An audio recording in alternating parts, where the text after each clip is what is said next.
The exhibit that I have at BYU was actually started many years ago when I was reading a book called Silent Spring by Rachel Carson. Maybe some of you have read that. And she was amazing as a scientist and as a writer. The language in the book is stellar as well as the science. In fact, the book was referenced by President Kennedy in one of his talks and became pretty famous that way.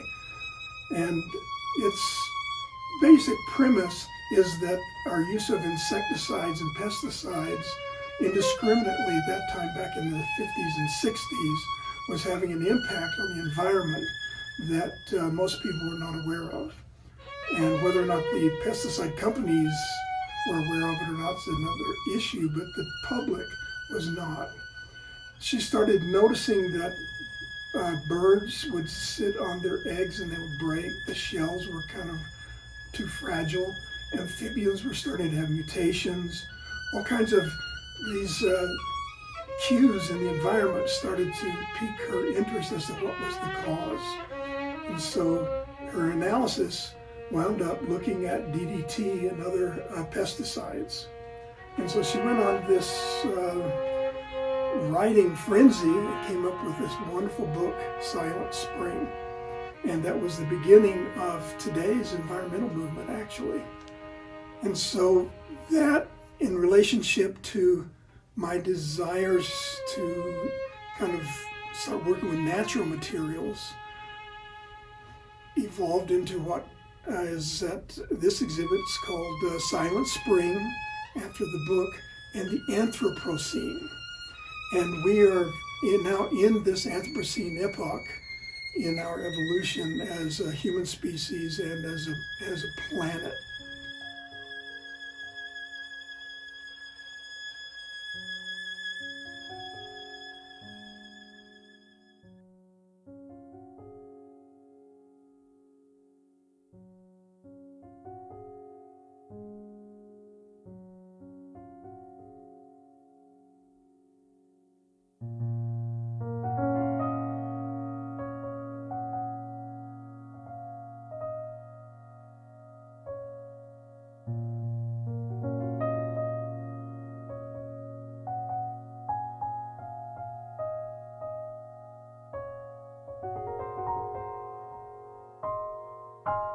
Planet itself, Earth, is constantly evolving and changing. And we've got millions and millions of years of different evolutions. And that will continue to be the case. But whether or not human beings remain in that future evolution remains to be seen. The impact we're having on the natural world at this point is showing that we're at a tipping point on that question. And so this exhibit tries to deal with some of those aspects of this major question about not only human continuation, but also all animal species. If you look in the oceans, terrible things are happening with pollution and plastics. Animals are eating plastics and dying because of it. We've got all kinds of biological life being destroyed there. Upon the planet itself, we've got birds that are disappearing. If you drive through some farmlands recently, you'll notice that the impact of insect splatter on your windshield is not nearly as ferocious as it used to be. I hardly ever have to stop and clean the windshields anymore. So that's an impact of the insect world.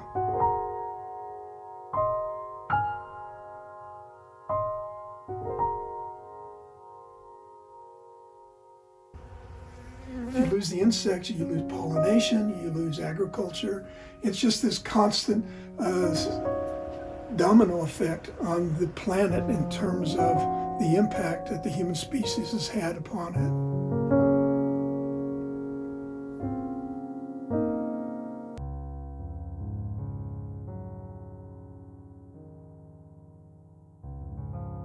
All of the pieces in the exhibit are named after chapters in Rachel Carson's Silent Spring book. So if you go back and look at those titles and look at the chapters in the book, then you can see that the object relates to the subject in the chapter of the Silent Spring document.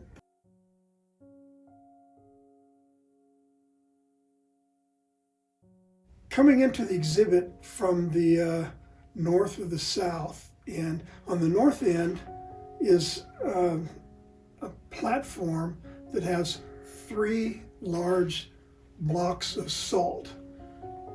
My son's grandparents own a piece of property in southern Utah, and they tried to start a salt mine, and so these were sample blocks.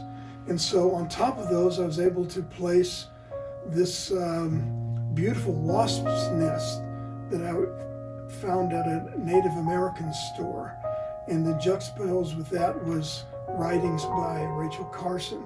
So coming into the exhibit, you have this statement that I've read about the exhibit itself, and then beginning, you're able to see this salt-like stone as kind of a formative structure. And salt gives life and has all kinds of preservative and symbolic reasons that can be used in art making. A lot of my work, I try to include a participatory element, and so I was thinking that I would include something dealing with the science community and the artists. And so I invited artists, science writers, all kinds of the public to place in the jars I provided, these masonry canning jars, a statement about the environment and their concern for it or their love of it. Some people then provided beautiful flowers, and some people were able to put environmental statements that deal with plastic pollution and different things of that nature. One of the scientists, he was in transatlantic area at the top of the world, a place where no human had actually stepped, and he said that no human had actually touched, and his eyes were the first eyes on this vast landscape. And so he took some soil samples and went back to his lab, and although feet had not traveled on this territory, plastics were embedded in his soil samples. So although the human society as cultures making an imprint on this area was not the case, but our spread of plastics in the most remote aspects of the planet. And then too, they've gone down with submarines to the depths of the ocean. And what do they find? They find plastics. So plastics and radiation now have embedded themselves into the geological record. And so these are the kinds of things that these invited peoples provided in these jars. And I had 4 insets that are 16 feet long by 4 foot tall. And fortunately, I had these posters from like high school dealing with different insects and species. And so I had those spread out on these insets above the jars. And so it made this double impact on the statement and the impact of our dealings with the planet around us. In terms of the agricultural aspects of this exhibit, looking at some of the use of pesticides, the agricultural industry is one of the biggest polluters in terms of herbicides and pesticides. Even since the 60s, with Rachel Carson kind of waving the banner, we still are including some terrible overuse of insecticides in our agriculture. And so I've taken the agricultural instruments and tried to juxtapose with them. One of them has a book treatise on the subject with a bird sample And so these are the kinds of things where I'm trying to say, okay, agriculture needs to be addressing the issue of Anthropocenic tendencies with our application of our food growing. So there are all kinds of ways for us to be able to bring our food consumption in line with more sustainable ways of doing it. One of the things I've tried to do in all of my work is to incorporate business machines and other kinds of man-made tools, juxtaposing that against natural elements or sometimes even religious objects, and trying to make a statement about the values expressed by the user. For example, in business, and if I juxtapose a religious object with a business machine, I'm trying to make a statement about business ethics.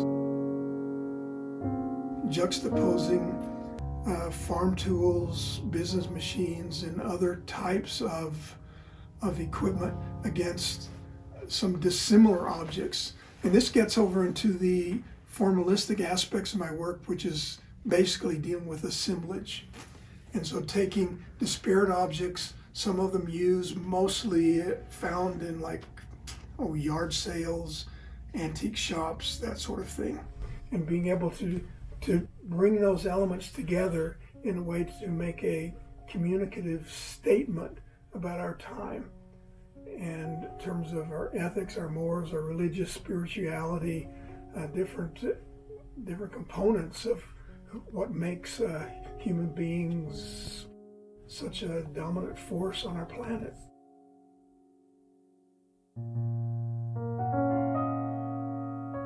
The piece in the exhibit is called The Last Dark Drop. And I made it into a reliquary and I placed one drop of oil in an oil can. And so projecting into the future, we've consumed all of the oil in our geology. And so we've preserved this one last drop to remind us of what we used to have. And so that's what that particular piece is dealing with, is our consumption of oil and fossil fuels. And so by making it into a reliquary, it makes it sort of transcend just the obvious into a more of a spiritual or more sustainable area of thinking.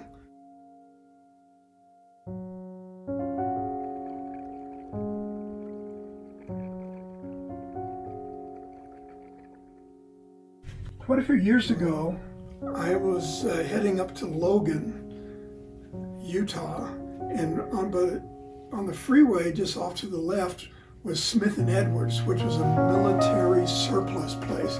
So I pulled off the road. Fortunately, I was in my truck, and the old guy who owned the facility was there.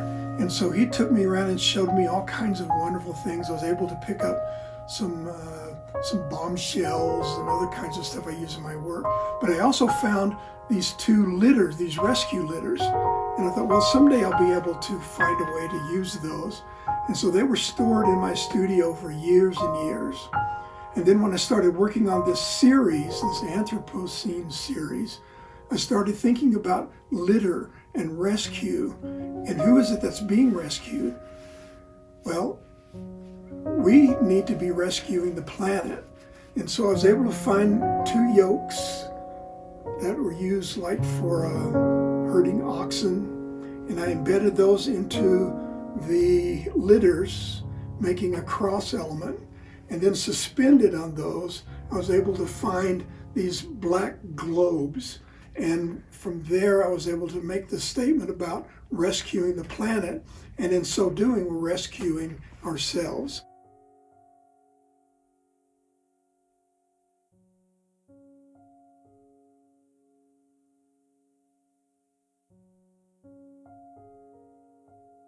When my wife Marjorie's parents died up in Seattle, in their basement they had stored a lot of fruit shipment boxes made out of wood.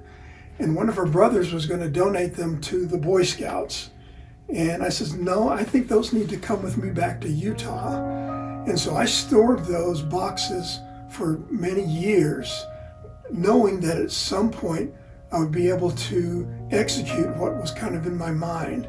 In my mind, I'd seen them out on a grid on the floor with some sort of an object in each one of them. And so when the show came up, I was able to put out a sample of those, and I made a grid here in my studio. And so I walked around my studio and I started picking up these stones and placing them inside of these boxes. And so I was able, I think there's like 30 some odd boxes, and all of the stones came close from the studio grounds. And so there's this connection between my studio life and the stones. There's a connection between the boxes and family. And the stones themselves they're really fabulous. I just love collecting stones, and these are almost symbolic of the bones of the earth. They were able to kind of give this feeling of security and sturdiness. And so that's what I was trying to connote by putting these boxes in this grid in this exhibit. And I was even surprised at how powerful the installation was when it was all done. I thought it was maybe one of the strongest elements in the exhibit.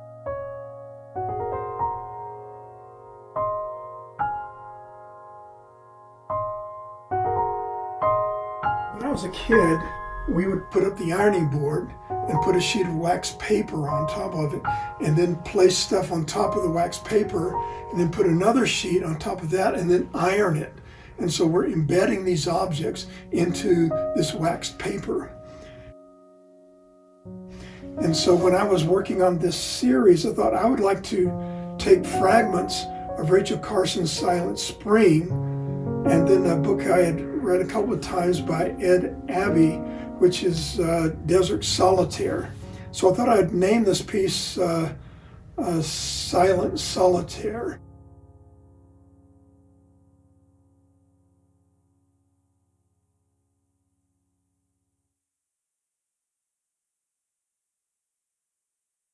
My wife's grandfather was raised in Salt Lake City, and during the Depression, his acre of land sustained the whole family by raising crops.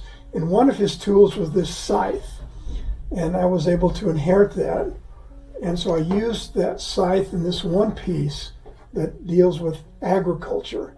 So you've got nature writing against agriculture, and the scythe is mounted into this condenser for electric lines. And so all those things working together is able to reflect the time we live in. And agriculture, power, where does power come from? From fossil fuels, that sort of thing. So all of these works, although they're separate, there's an interconnected theme, and that's why I was able to say that this is an installation rather than just an exhibit of different objects. And so hopefully other people were able to, as they walk through the exhibit, were able to pick up on that.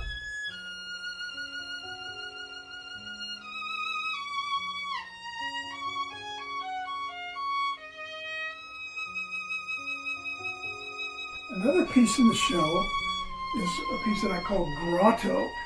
And I found this big, huge stone, and I brought it into the studio and was examining it. And there's like this one natural little cave inside of it. And so I started thinking, well, how can I use that? And so I placed the stone on this carriage, and then I was thinking that inside of that grotto, why don't I place a model of the planet? And so the planet then is kind of protected by this huge structure. And so although it's very delicate, it's also part of a bigger cosmic place in the universe.